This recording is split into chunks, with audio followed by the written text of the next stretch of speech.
કપડાનો ખર્ચો, ગાડીનો ખર્ચો, ડીઝલનો ખર્ચો એ ક્યાંથી આવતો હશે? તમને એવું લાગતું હશે કે આ બધા દાન કરતા હશે ને એ વાપરતો હશે.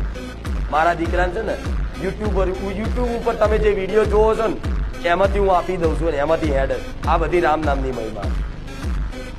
તો તમારે આવું પૈસા વાળું બનવું હોય ને તોય તે રામ નામના સહારે તમે ધનપતિ કરોડપતિ બની શકો છો, પણ એની લાલચ રાખવી.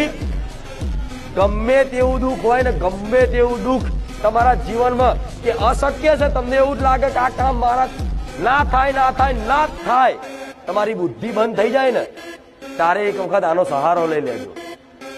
24 કલાકમાંથી અડધો કલાકે તે પેલા કાઢો રામ નામ લખવામાં, અને લખતા જો જીવાને 24 કલાક નોમ આવતું જતું રહ્યું ને એટલે ઓટોમેટિક તમને એવું અહેસાસ થશે કે હારું હું કશું નહીં કરતો, મને કોઈ ચલાવવા વાળી કોઈ શક્તિ છે.